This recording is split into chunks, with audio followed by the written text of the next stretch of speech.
भव्य व्यवस्था। राजा नल जब उस पंडाल में प्रवेश किए तो उन्हीं के साथ साथ चारों देवता भी प्रवेश कर गए। देवता है, अपना रूप बदल लिए, और जिस स्थान पर आकर के राजा नल बैठा है उसी स्थान पर, उसी के बगल में, राजा नल के ठीक बगल में चारों देवता राजा नल जैसे ही रूप बना करके उन्हीं के बगल में चारों देवता भी बैठ गए। कुछ देर के बाद राजा ने घोषणा शुरू किया। राजा भीमसेन घोषणा किया कि हे समस्त राजकुमार और आए हुए अतिथिगण, आप लोग सावधान पूर्वक होकर के अपने अपने स्थान पर बैठे। अब हमारी बिटिया राजकुमारी दमयंती सभा में प्रवेश कर रही है और वो सबको देखेगी, सबको देखकर परख लेगी और जो उनके मन भाएगा उन्हीं के गले में वो वरमाला पहनाएगी। इसीलिए आप लोग शांत चित्त होकर के बैठे। सब राजकुमार शांत चित्त होकर के बैठ गया। राजा नल भी शांत होकर के बैठ गया। सखी सब धीरे धीरे राजकुमारी दमयंती को दुल्हन के रूप में सजा धजा करके हाथ में वरमाला देकर के सभा में लेकर के आई।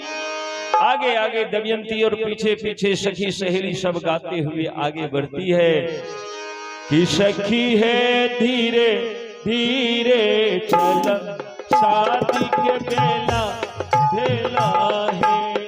सखी है धीरे धीरे चल, शादी के बेला भेल है। सखी है धीरे धीरे चल, शादी के बेला भैला है। सखी है धीरे धीरे चल, शादी के बेला भेल है। शादी के बेला भेल है, शुभ घड़ी अइलई है। शादी के बेला भेल है, शुभ घड़ी अइलई है। शादी के बेला अइलई है, शुभ घड़ी अइलई है। शादी के बेला अइलई है, शुभ भेला भइलई है। सखिया है धीरे धीरे चल, शादी के बेला भेलई है। बहिना है धीरे धीरे चला, शादी के बेला भेलई है। बहिना है धीरे धीरे चला, शादी के बेला भेलई है।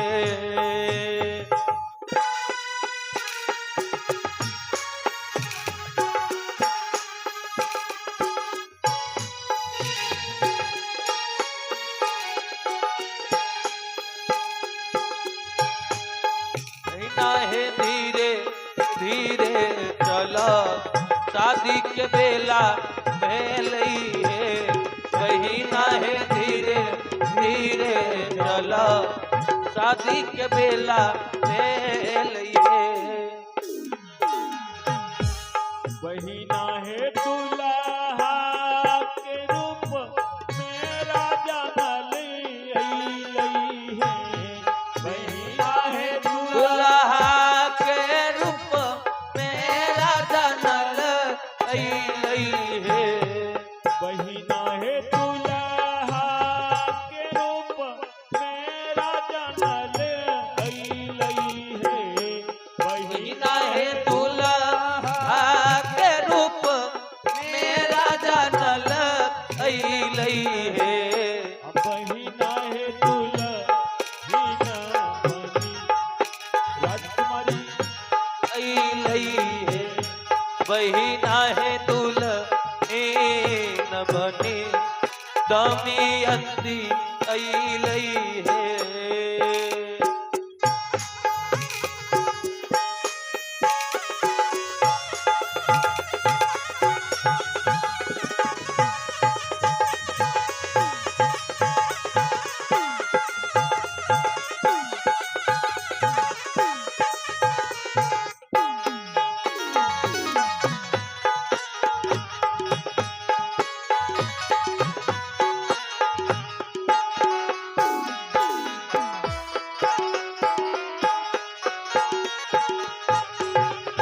नाहे धीरे धीरे चला शादी के बेला भेलई है वही नाहे धीरे धीरे चला शादी के बेला भेलई है शादी के बेला भेलई है सुबह घड़ी अइलई है शादी के बेला भेलई है सुबह घड़ी अइलई है शादी के बेला भेलई है सुबह घड़ी अइलई है शादी के बेला भेलई है सुबह घड़ी भेलई है आ बेटी है धीरे धीरे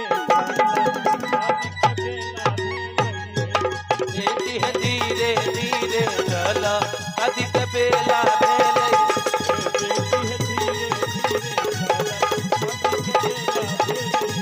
बहिना है धीरे धीरे चला शादी के बेला भेलई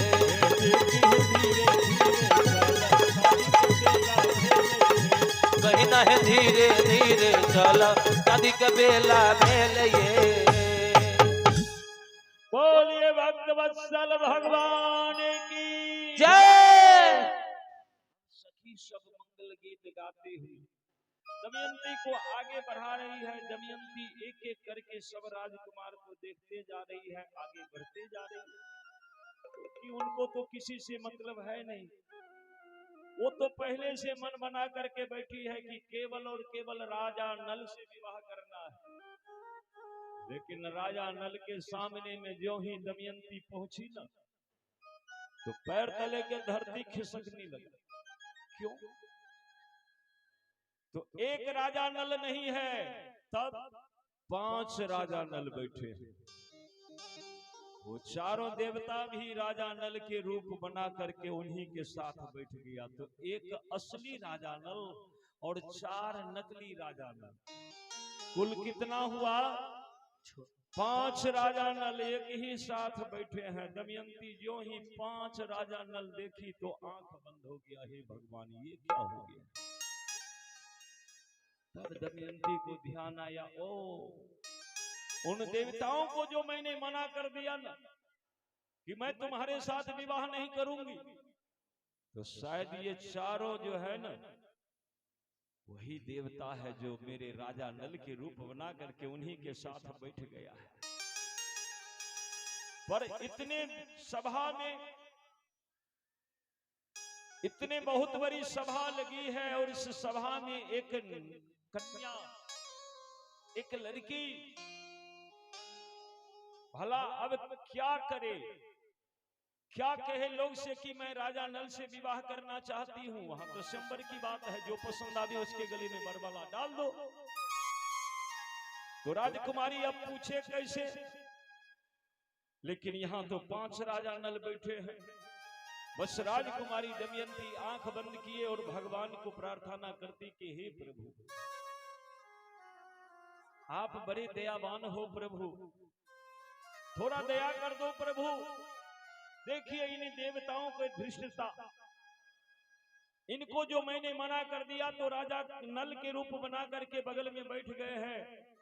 अब हम कैसे पहचाने कि असली राजा नल कौन है, मनुष्य कौन है? ये चारों तो देवता है। तब राजकुमारी दमयंती को भगवान की कृपा से एक बात याद आ गई। क्या? तो कभी कभी राजकुमारी दमयंती को उनके दादी सिखाती थी कि बेटी, कभी कभी देवलोक से देवता धरती पर आते हैं, गांव घर में विचरण करते हैं, लेकिन लोग जो चतुर सुजान होते हैं वो पहचान लेते हैं, सब नहीं पहचानते।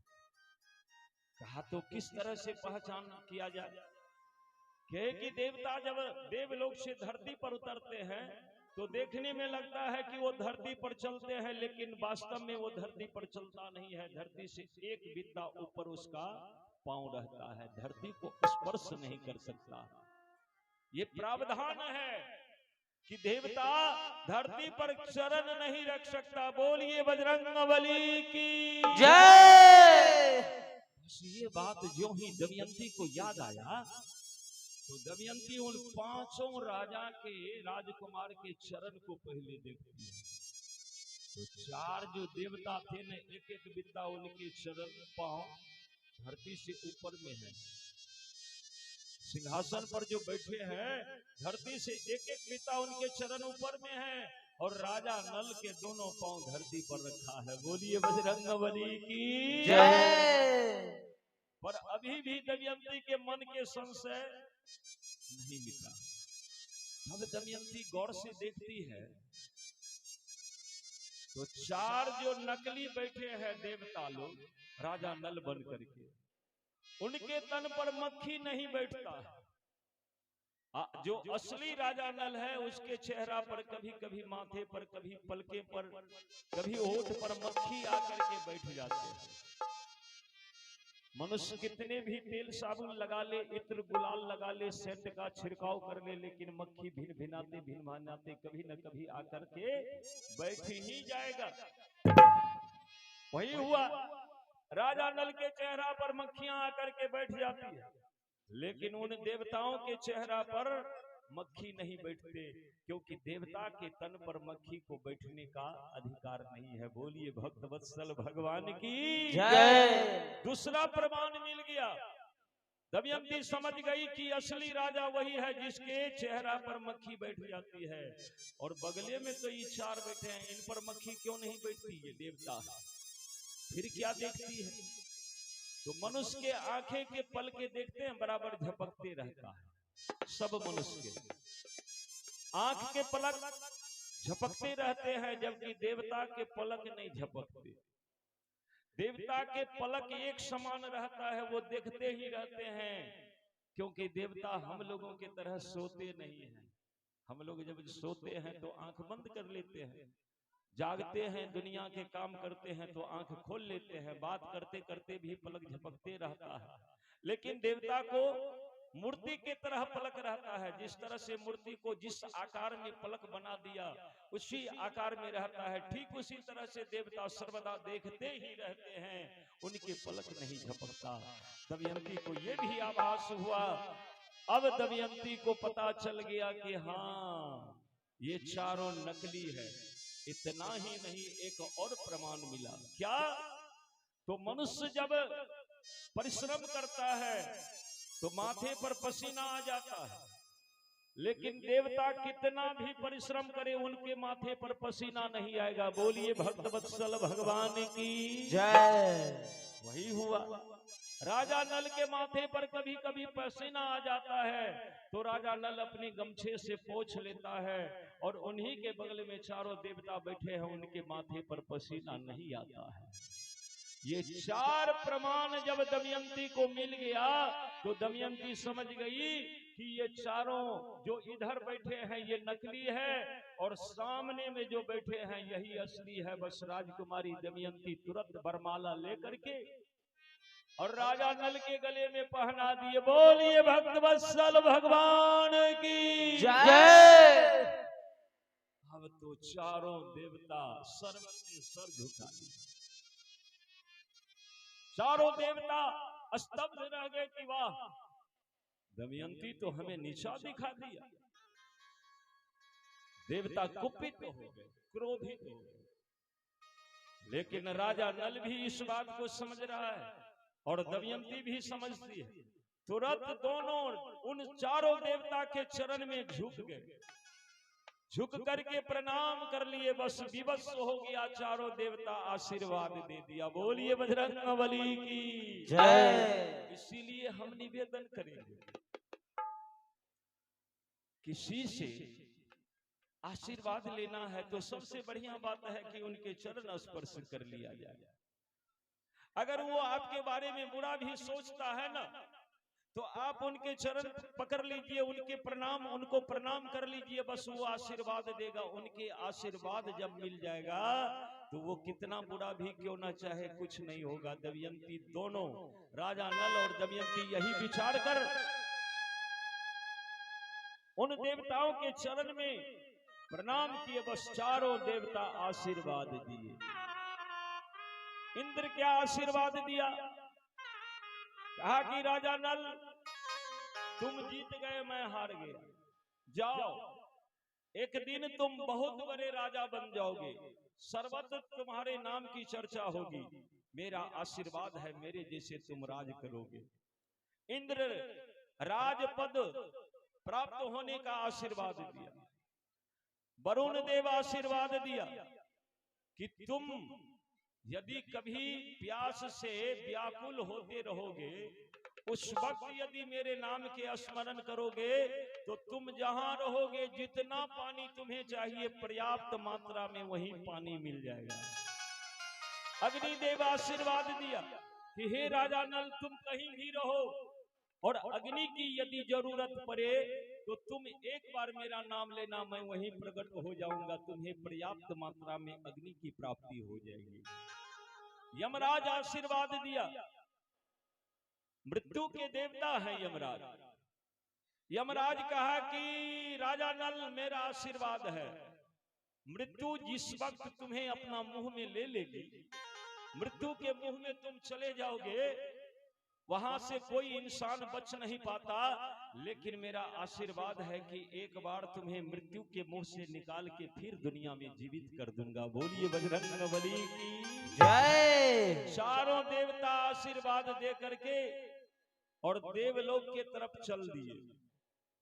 अब तो विदर्भ में बड़ा मंगल होने लगा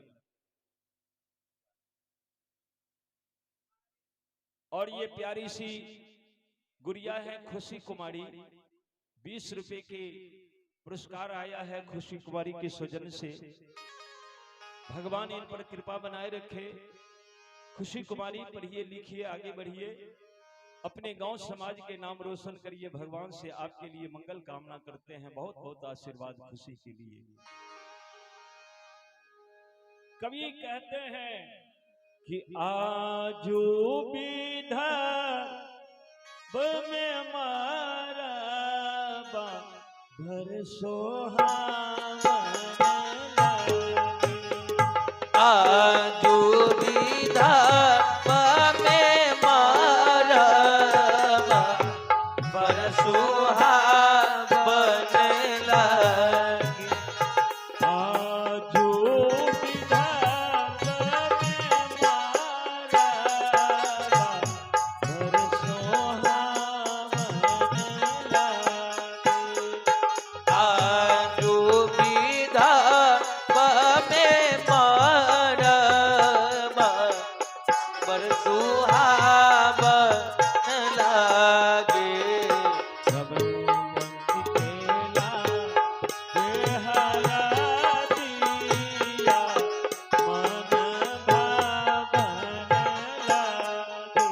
दमयंती। और आप हैं दीपक कुमार, बिहार पुलिस पररिया से, जिला बांका से। दीपक कुमार बिहार पुलिस पररिया से, जिला बांका से 100 रुपए के पुरस्कार इनके स्वजन से आया है।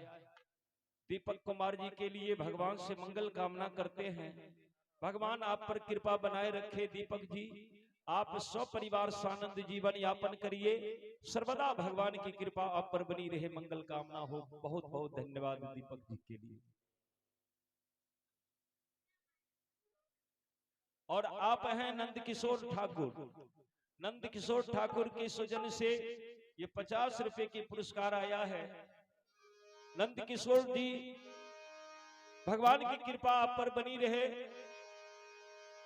आप सब परिवार सानंद जीवन यापन करिए। भगवान से आपके लिए मंगल कामना करते हुए सुना रहे हैं। दमयंती के लागे हरा दिया मन भावन लागे। दमयंती के चढ़े लहरा दिया मन भावन लागे। दमयंती के चढ़े लहरा दिया मन भावन लागे।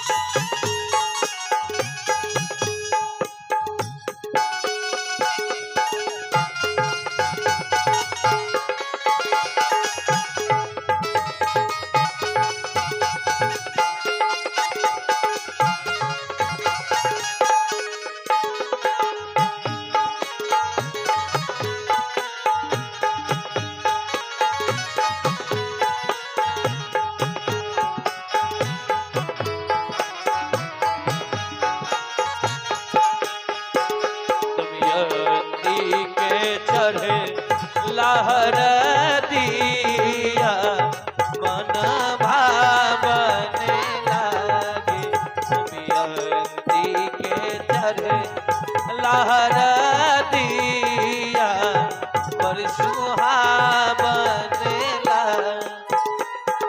हरे हरे बसवा कटावले अपन बाबा। हरे हरे बसवा कटावलन अपने बाबा। हरे हरे बसवा कटावलन अपन बाबा। हरे हरे बसवा कटावलन अपने बाबा। हरे हरे बसवा कटावले अपन बाबा। हरे हरे बसवा कटावलन अपने पापा। मन में अपन माई के बाजेले आनंद बाजा। मन में अपने माई के बाजेले आनंद बाजा। सगरो भवन पग सोहावन मन भावन लागे। ओ सगरो भवन बालु भावन मन भावन लागे। बेटी के चल लेहरा दिया वर सुहावन लागे।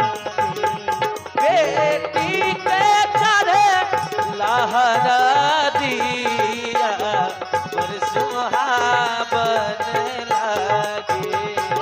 बेटी के चल लहरा दिया मन भावन लागे।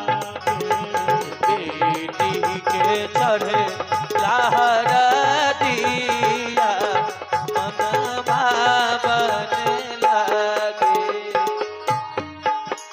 ए चढ़े लहरा दिया मन भावन लागे।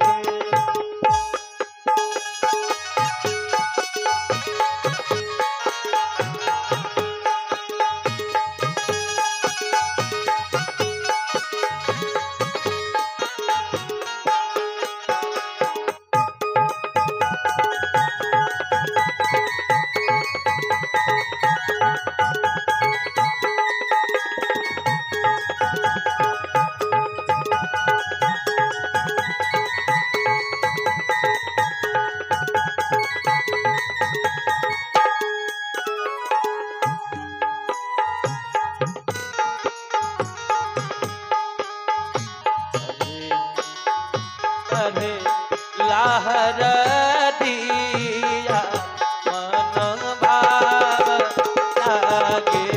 बेटी के चढ़े लहरा दिया मन भावन लागे। बेटी के चढ़े लहरा दिया पर सुहावन लागे। बेटी के चढ़े लहरा दिया मन भावन लागे। बोलिए भक्तवत्सल भगवान की जय। पूरे वेद विधान के अनुसार राजकुमारी दमयंती के विवाह राजा नल के साथ संपन्न हो गया। बोलिए बजरंगबली की जय। काफी दान दहेज देकर के राजा भीमसेन अपनी बेटी राजकुमारी दमयंती को विदा कर दिए। राजा नल दमयंती को बड़े ही श्रद्धा के साथ अपने रथ पर बैठा करके अपने नगर ले गया। ये देवता जो जा रहे थे ना देवलोक, उधर से कलयुग दौड़ते हुए आ रहा था। देखिए कलयुग को जो दौड़ते देखा ना, चारों देवता पूछा कि कहां जा रहे हो? तो कलयुग, जिस युग में अभी हम लोग जी रहे हैं, ये कलयुग ही है ना। कलयुग से देवता पूछा कि कहां जा रहे हो? तो कलयुग कहा कि जा रहा हूं विदर्भ। विदर्भ किस लिए? अरे देवताओं तुम्हें पता नहीं, राजा भीमसेन के बेटी दमयंती के विवाह है और दमयंती से मैं विवाह करने के लिए जा रहा हूं। बोलिए बजरंगबली की जय। चारों देवता कहे कि कलयुग तेरा दिमाग खराब हो गया, पागल हो रहे हो। अरे दमयंती तो राजकुमारी दमयंती तो राजा नल के संग विवाहिता हो करके अपने ससुराल चली गई, और अभी तुम जा रहे हो, उनका विवाह तो हो गया।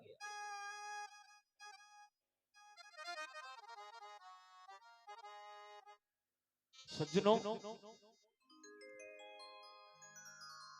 कलयुग को बड़ा क्रोध आया, कलयुग क्रोधित हो गया। चारों देवता से कहा कि मैं बहुत दिन से ये विचार रखा था कि राजकुमारी दमयंती से मैं विवाह करूंगा, तो राजा नल कैसे उसे अपना पत्नी बना करके ले गया। मैं राजा नल को छोड़ूंगा नहीं, उसे बर्बाद कर दूंगा। और कलयुग देवताओं के समझाने पर भी नहीं माना और चला गया निषेध राजा नल की राजधानी। राजा नल बड़े आनंद पूर्वक नियम पूर्वक जीवन यापन कर रहे हैं, राजकाज कर रहे हैं। कलयुग 5 बरस तक राजा नल के पीछा करता रहा कि कोई गलती करे तब न इसको हम बर्बाद करेंगे। जरा यहां पर आप लोग शांति पूर्वक सुने।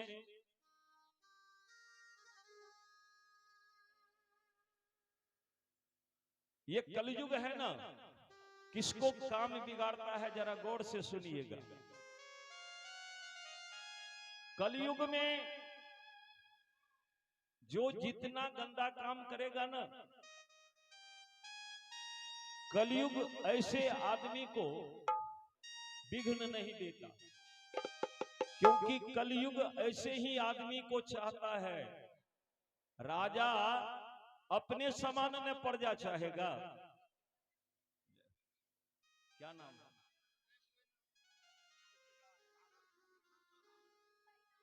अच्छा, भगवान की कृपा पर बनी रहे।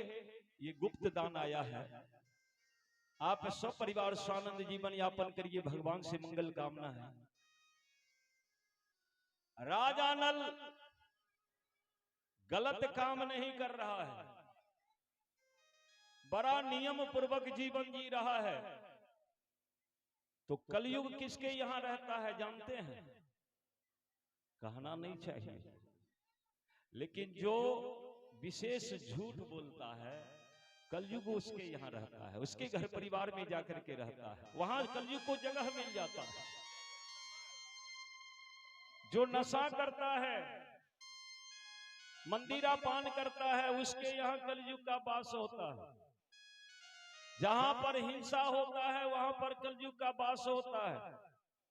जहां व्यभिचार, अत्याचार, पापाचार होता है वहां पर कलयुग का वास होता है।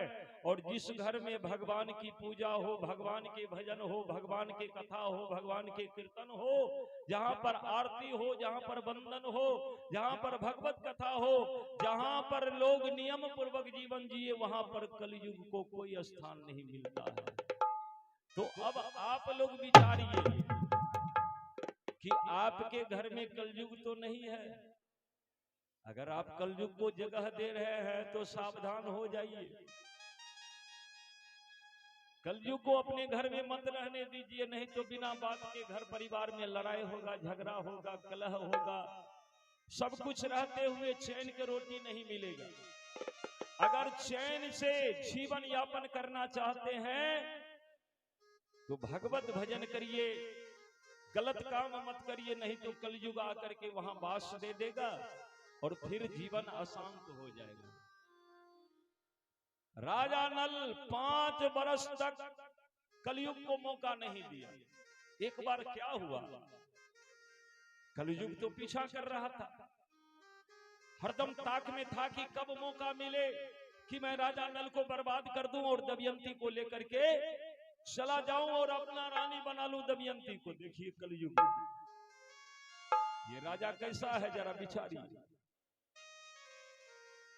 सज्जनों, राजा नल एक दिन सभा में बैठा हुआ था, किसी गहन बात पर विचार चल रहा था। बस उसी समय राजा नल को लघु शंका लग गया। सो राजा नल जल्दबाजी में गए और लघु शंका करके बिना आचमन किए हुए आकर के राज सिंहासन पर बैठ गए। बोलिए बजरंगबली की जय। ज्यों ही राजा नल अपवित्र अवस्था में राज गद्दी पर बैठा कि कलयुग को मौका मिल गया। कहा कि ये अपवित्र है। बस कलयुग आकर के राजा नल के सर पर बैठ गया, सवार हो गया। अब जब राजा नल के सर पर कलयुग प्रोक्ष रूप से आकर के बैठ गया तो बुद्धि विपरीत होने लगा। अब झूठ बोलता है, गलत फैसला करता है, पंचायत गलत करता है, न्याय गलत करता है। अब तो हाहाकार मच गया कि क्या हो गया राजा नल को। सज्जनों, इतना ही नहीं, कलयुग को तो बर्बाद करना था ना राजा नल को। कलयुग क्या किया, राजा नल के एक भाई था जिसका नाम था पुष्पकर। पुष्पकर को जाकर के कान फूंक दिया। कहा कि अरे तेरा भाई राजा बन करके राज भोग कर रहा है और तुम उसके आज्ञा के ही पालन करते रहोगे, तुम राजा नहीं बनोगे। तो पहले तो पुष्पकर कहा कि तुम कौन हो मलिन आदमी जो मेरे भाई के विरोध में मेरे सामने बोलने आए हो। अरे मेरा भाई राजा है, बस हो गया। लोग इतना तो कहता है कि राजा का भाई है, बस मैं इसी में खुश हूं। तुम्हारे क्यों इन बातों से तुम्हें क्यों कष्ट हो रहा है। सज्जनों, तब राजा नल कहा कि सुनो, यदि तुम, कलयुग कहा कि यदि तुम हमारे बात मान लो तो मैं तुम्हें राजा बना दूंगा। कहा कैसे। कहा कि मैं चुटकी बजाऊंगा और तुम राजा बन जाओगे। कहा कैसे। कहा कि तुम हाँ भर दो ना। बस लोभस्य पापस्य कारणम, लोभ सदा पाप का कारण हुआ है।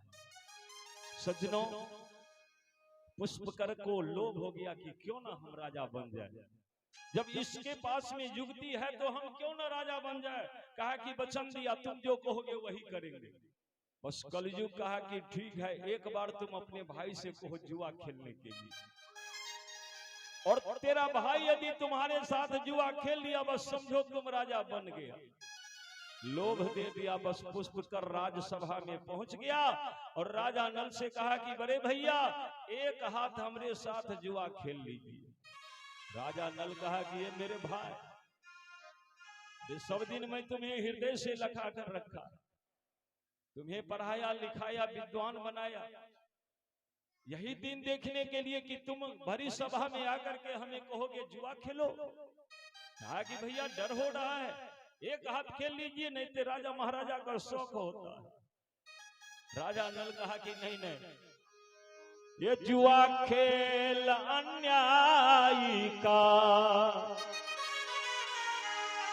अरे जो कोई खेला करता है अब बच जाए आग के जलने से, और नहीं बचा जुआ में जाता।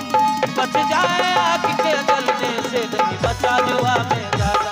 बच जाए आग के जलने से, नहीं बचा जुआ में जाता।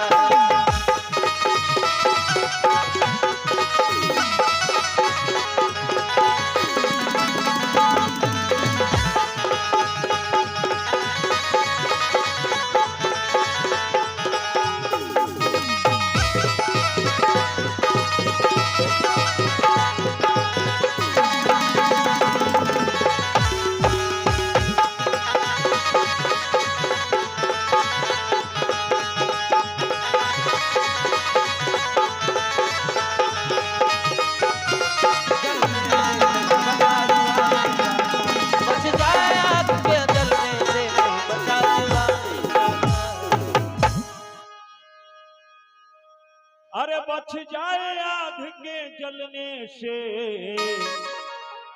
नहीं बचा जुआ में जाता है।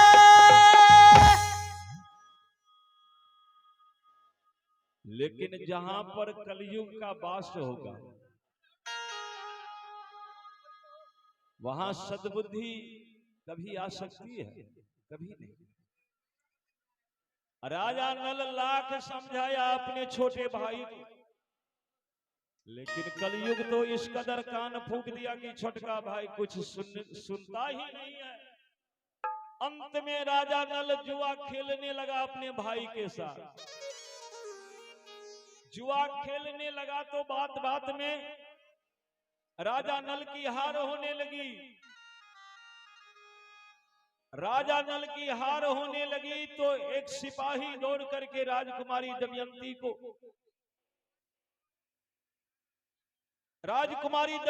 को जाकर के बताया, राजरानी दमयंती को जाकर के बताया कि आपके पतिदेव जुआ खेल रहे हैं। राजकुमारी दमयंती तो कान बंद कर लिए, कांप गई दमयंती। है भगवान,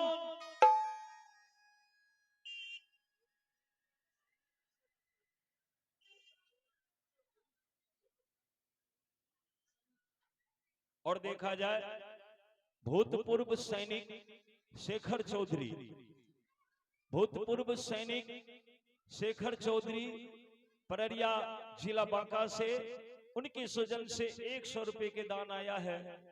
भगवान की कृपा उन पर बनी रहे, उनके लिए भगवान से मंगल कामना करते हुए सुना रहे हैं। बहुत बहुत धन्यवाद। मैं निवेदन कर रहा था, राजकुमारी दमयंती कांप गई है भगवान। जिस पतिदेव को सर्वगुण संपन्न मान करके उनके चरण में सेवा करने के लिए आई, वो तो जुआरी निकल गया। और धर्मात्मा यदि जुआ खेलना शुरू कर दे, नशा करना शुरू कर दे, तो समझिए अब अनर्थ होने से कोई नहीं रोकेगा। दमयंती समझ गई कि अब अनर्थ होकर के ही रहेगा, क्योंकि मेरे पतिदेव धर्मात्मा और धर्मात्मा होकर के जुआ खेलने के लिए बैठ गए हैं, तो पता नहीं क्या होगा। बस दमयंती 5 वर्ष के दरमियान में उनको एक बेटा और बेटी की प्राप्ति हुई थी। अभी छोटे हैं दोनों। उन दोनों बच्चे को उसी सिपाही के मार्फत उसी समय अपने नैहर विदर्भ भेज दिए। और तब दमयंती भरी सभा में पहुंची, तब तक में तो राजा नल सब कुछ हार चुका था। अरे आन मान का क्या कहना,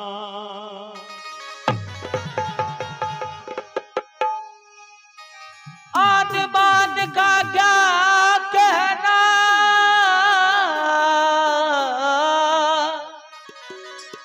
हीरे मोती सब आन दिए। हो भाई के नीचता पर आकर, हो कलयुग के नीचता पर आकर, वह राजपाट भी है। कलयुग के नीचता पर आकर वह राजपाट भी है।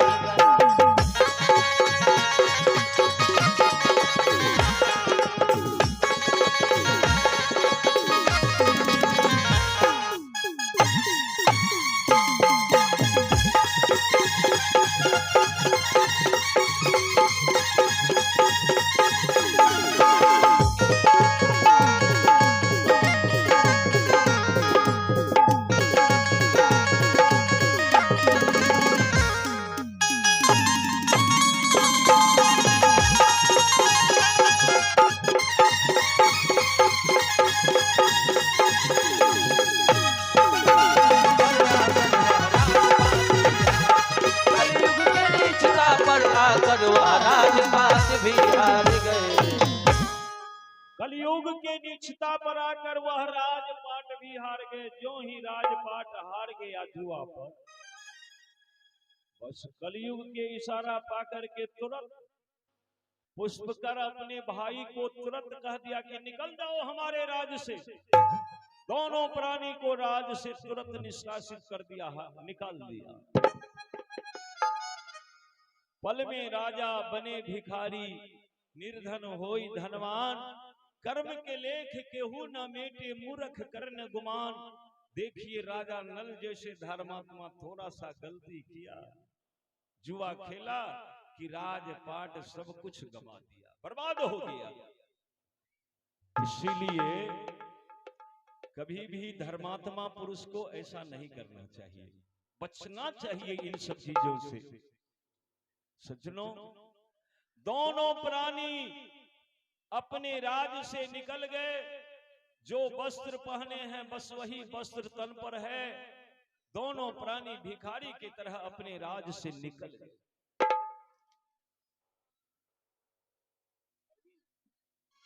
और आप हैं अरविंद ठाकुर। अरविंद ठाकुर के सजन से ये 50 रुपए के भेंट आया है। भगवान की कृपा बनी रहे अरविंद जी, 100 परिवार सानंद जीवन यापन करिए। आपके लिए भगवान से हम मंगल कामना करते हैं। बहुत बहुत धन्यवाद। दोनों प्राणी रोते हुए जंगल के ओर चल दिए। रोते रोते दमयंती कहती है कि हे प्रभु, दिल किसी का न दुखे, हमने बस इतना चाहा। ओ दिल किसी का न दुखे, हमने बस इतना चाहा। दिल किसी का न दुखे, हमने बस इतना चाहा। दिल किसी का न दुखे, हमने बस इतना चाहा। झूठ से दूर रहे, पाप से बचना चाहा। झूठ से दूर रहे, पाप से बचना चाहा। दिल किसी का न दुखे, हमने बस इतना चाहा। दिल किसी का न दुखे, हमने बस इतना चाहा। पाप से दूर रहे, झूठ से बचना चाहा। ओ पाप से दूर रहे, झूठ से बचना चाहा।